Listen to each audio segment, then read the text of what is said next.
नमस्कार दोस्तों, मैं रवि शर्मा। आप है मेरे साथ एक ऐसे विषय पर चर्चा करने के लिए जो हाल में आपने देखी हो कि इंटरनेशनल न्यूज़ है, जिसमें इजराइल के पीएम ने कतर से माफ़ी मांगी है। ठीक है। माफ़ी दिलाई किसने है कि तो ट्रम्प ने कहा है कि भाई कतर से माफ़ी मांगो। ये आए थे, यूएन की बैठक में आए थे और वहाँ पे जाके कुछ ऐसा हुआ जाके जो ट्रम्प ने ही गाजा का सौदा कर दिया जाके। ठीक है।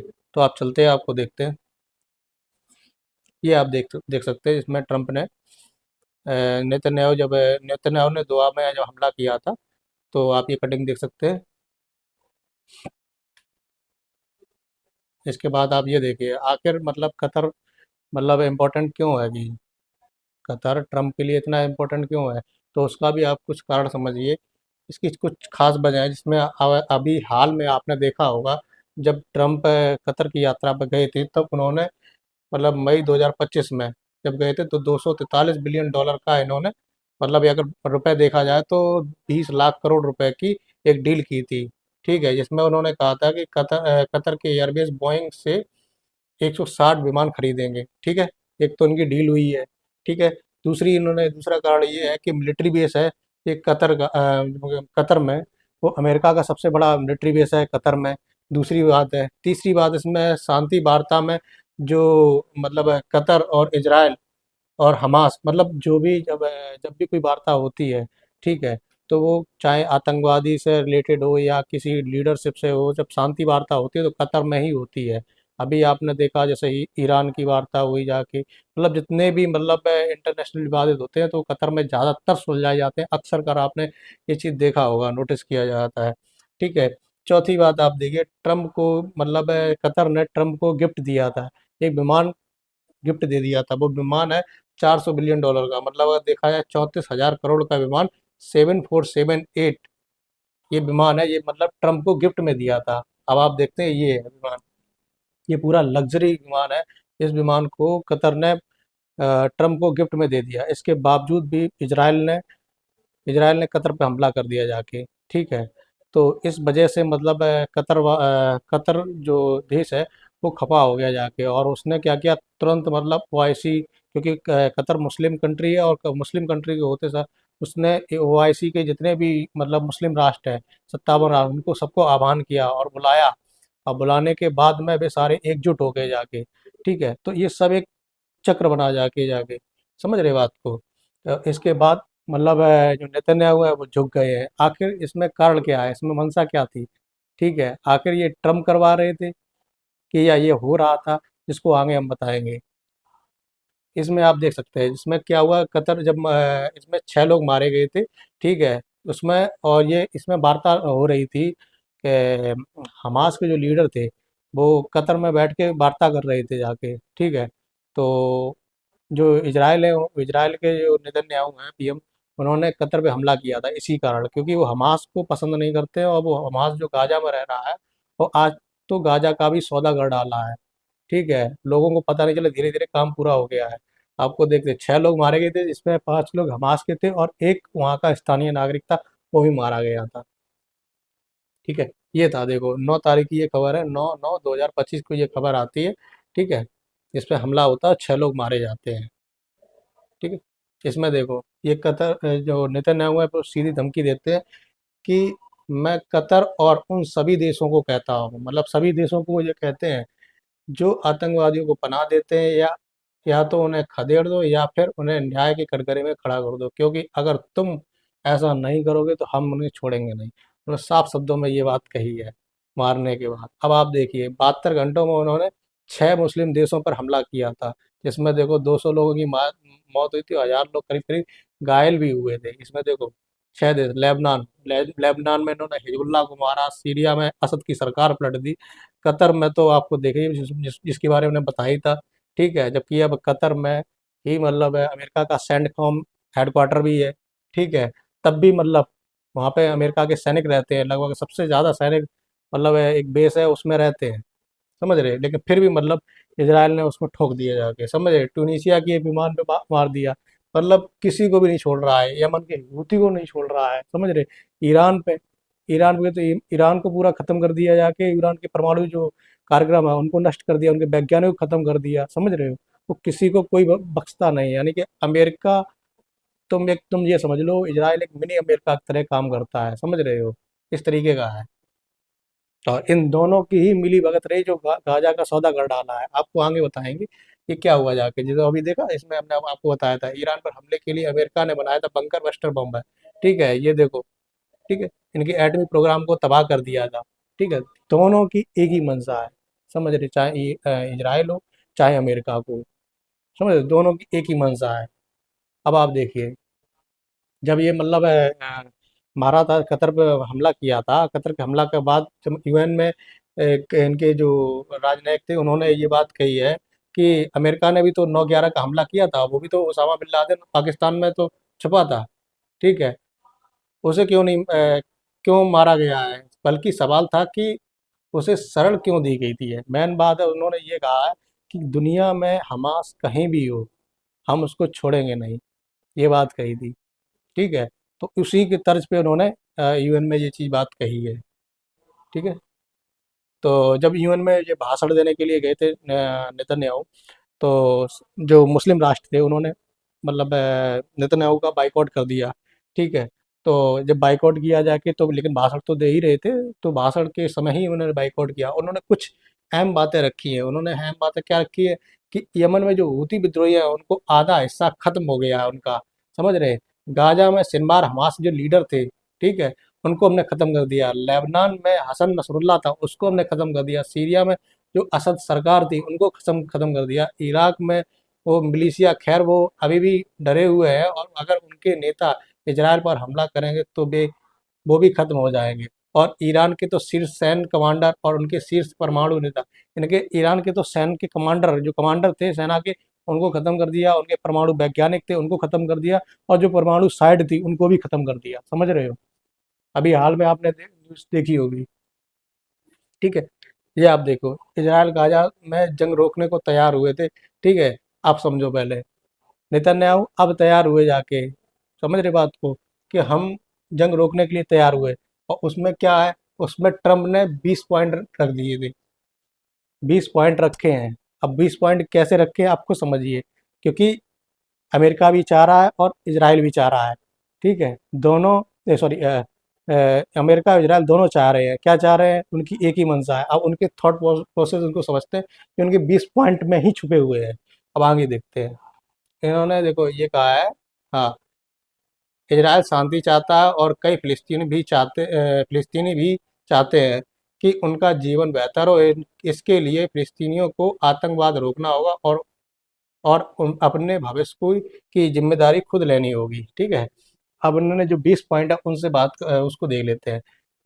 जो 6 पॉइंट जो प्लान बनाया गया 20 पॉइंट में, उन्होंने कहा है कि एक अस्थाई बोर्ड बनाने का प्रस्ताव रखा गया है। सबसे पहले, समझे, प्रशासन चलाने के लिए एक अस्थाई बोर्ड बनाएंगे, ये प्रस्ताव रखा गया है।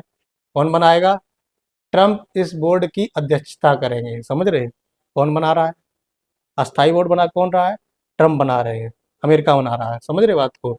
इसमें पूर्व ब्रिटिश प्रधानमंत्री टोनी ब्लेयर भी रहेंगे, पूर्व प्रधानमंत्री, समझ रहे, टोनी ब्लेयर, समझ रहे हो, समझ रहे। अब इसके बाद समझो, तुरंत युद्ध रोकना होगा।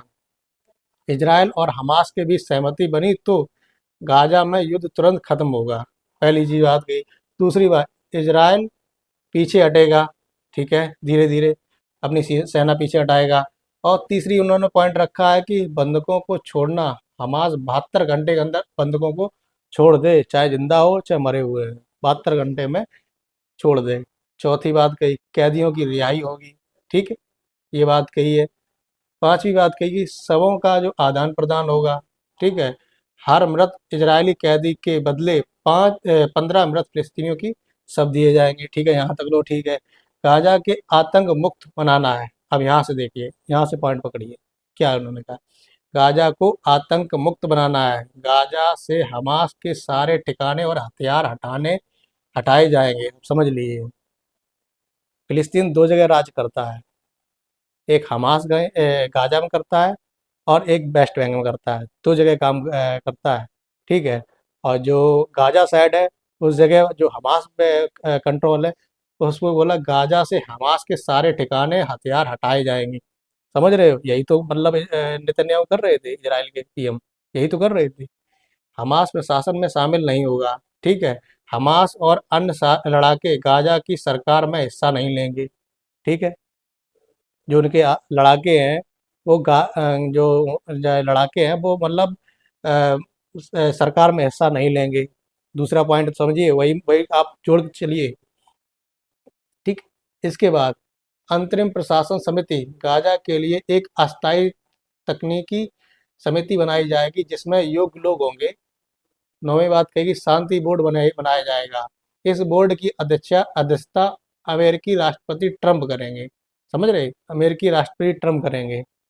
अब अमेरिका का भी आपको हम बताएंगे आगे चल के कि अमेरिका की क्या मंशा है, ठीक है। अब पुनर्निर्माण योजना की बात कही है कि बोर्ड गाजा के विकास और सुधार के लिए पुनर्निर्माण करेगा, खर्च करेगा, मानव सहायता गाजा को तुरंत भेजेगा। विशेष व्यापार क्षेत्र में गाजा में खास व्यापारिक क्षेत्र बनाए जाएंगे जिसमें रोजगार बढ़ेगा। और और एक बात कही है, अब यहाँ पे समझिए 13वां पॉइंट, लोगों की आज़ादी, किसी को गाजा छोड़ने के लिए मजबूर नहीं किया जाएगा।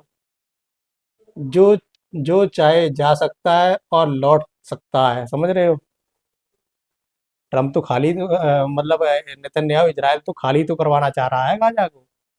क्या बात लिखी है, किसी को गाजा छोड़ने के लिए मजबूर नहीं किया जाएगा, जो चाहे जा सकता है और लौट सकता है, ठीक। सुरक्षा के लिए फोर्सेस, एक अंतर्राष्ट्रीय सुरक्षा बल गाजा में सुरक्षा बनाए रखेंगी, ठीक है। अंतर्राष्ट्रीय फोर्स कौन बनाएगा? ट्रम्प बनाएगा। किनकी अध्यक्षता में?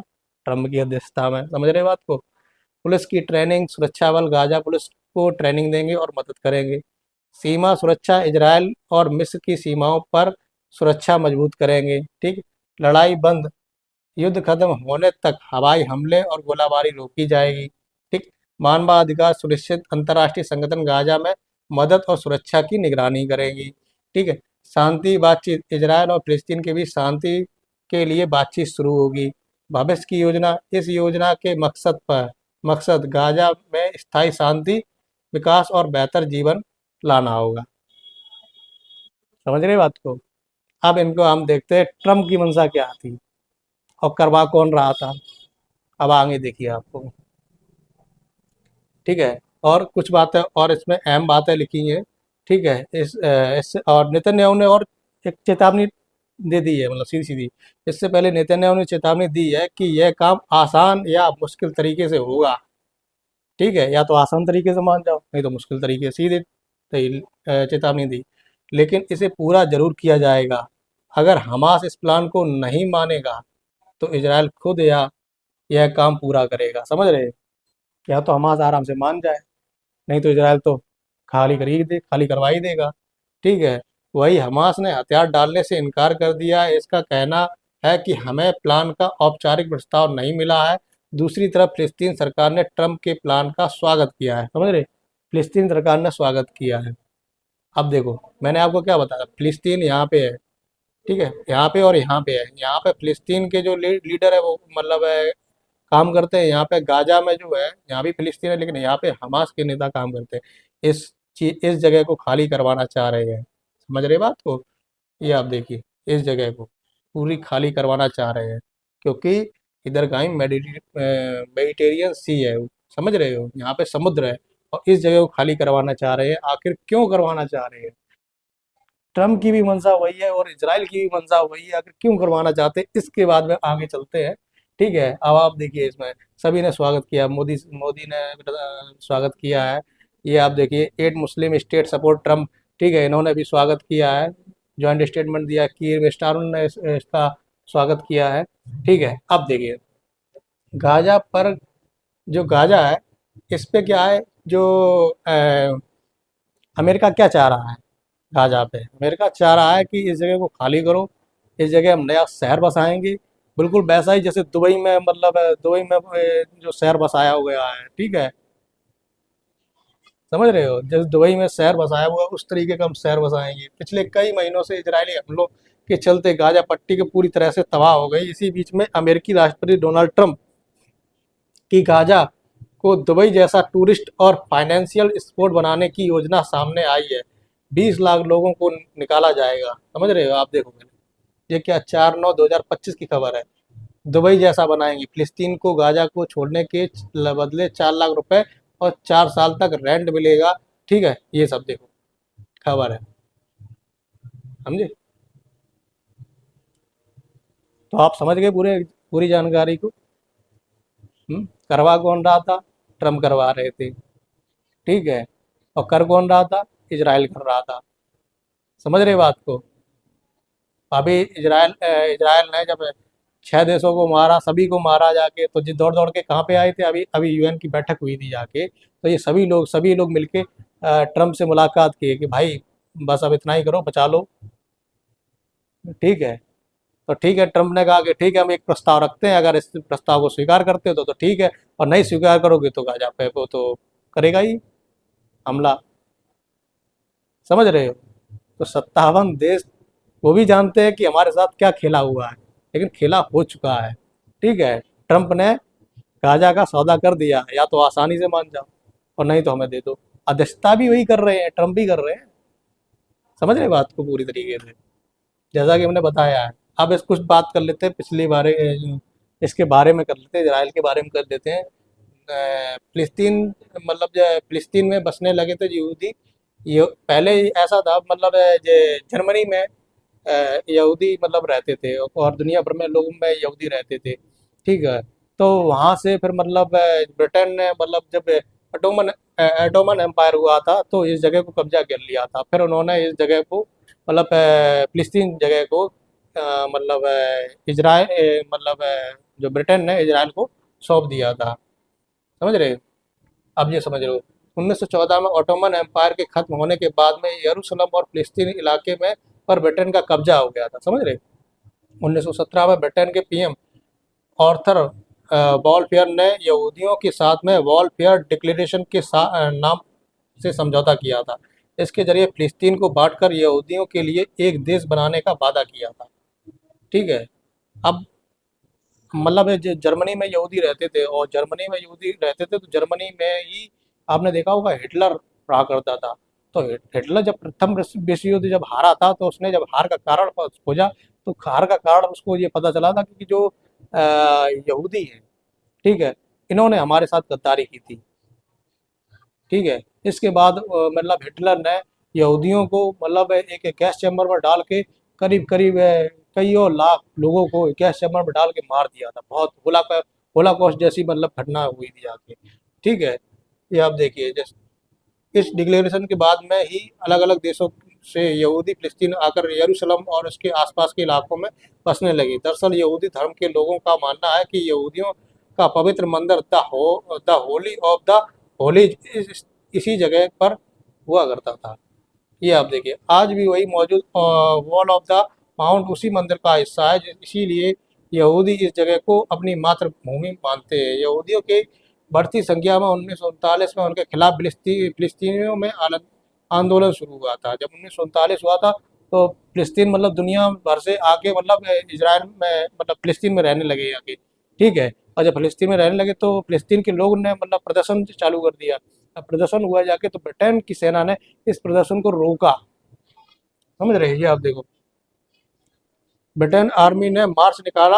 हाँ, फिलिस्तीन में आंदोलन शुरू हो गए तो यरूशलेम में ब्रिटेन आर्मी ने मार्च निकाला, और ब्रिटिश सरकार ने फिलिस्तीनी लोगों के इस आंदोलन को पूरी तरह से कुचल दिया। अब फिलिस्तीनियों के लोगों की लड़ाई अंग्रेज और यहूदी दोनों की थी। समझ रहे हैं? अब आप ये देखिए, जैसा 1787 के बीच में अगर टाइमलाइन देखा जाए, तो 1917 में प्रथम विश्व युद्ध हुआ था। ठीक है, ऑटोमन एम्पायर की हार हुई थी, जिसमें ब्रिटेन ने फिलिस्तीन पर कब्जा कर लिया था। समझ रहे हो? ये आप देखिए, 1920 40 के बीच में अगर देखा जाए, तो हिटलर के यहूदी नरसंहार के बाद यहूदी यरूशलेम में बसने लगे थे, अलग देश की मांग की थी।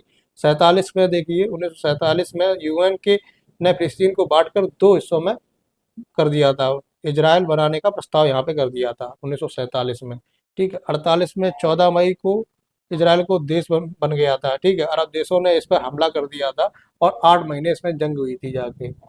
फिर 1964 में यासिर अराफात ने नेतृत्व में, मतलब एक फिलिस्तीन लिबरेशन ऑर्गेनाइजेशन बना था जाके 1964 में। और 67 में सिर्फ 6 दिन की वॉर हुई थी, जिसमें इसराइल ने मिस्र, जॉर्डन, सीरिया को हराकर पूर्वी यरूशलेम, वेस्ट बैंक, गाजा और गोलन हाइट पर कब्जा कर लिया था। 73 में 6 अक्टूबर को अरब देशों ने इजराइल पर हमला फिर किया। अमेरिका की मदद से इजराइल फिर जीता। मतलब कईयों बार इजराइल पे हमला हुआ। अभी देखो सभी देश, मतलब अभी किसने ये हूती ने, ठीक है, जो यमन में बैठे हैं, उन्होंने हमला किया है। ठीक है। इसके बाद लेबनान में हिजबुल्लाह ने, ठीक है, तो सीरिया में हुआ जाके, ठीक है। तो इसके बाद अभी आप दिखाते हैं हम आगे तो आपको, ठीक है। मतलब 6-7 देशों के अभी हमने आपको जो दिखाए थे जाके, सभी देश मतलब उस पे आस-पास के देश लोग मारने को, मतलब इज़राइल को सोचते हैं ख़त्म कर दें, लेकिन इज़राइल को ख़त्म नहीं कर सकते क्योंकि उसके पीछे अमेरिका है, इसलिए नहीं ख़त्म कर पा रहे हैं। ठीक है। 6 डे वॉर हुई थी जाके, फिर 1973 में 6 अक्टूबर को अरब देशों ने इज़राइल पर हमला किया, अमेरिका की मदद से ये जीत लिया था। 1974 में यूएन और फ़िलिस्तीन को बँटवारे और इज़राइल के समर्थन में प्रस्ताव पास हो गया। 1987 में हमास की स्थापना हुई थी। 1987 में हमास की स्थापना हुई थी। और आज हमास के साथ क्या हो रहा है कि उस गाजा को छोड़कर जाना होगा।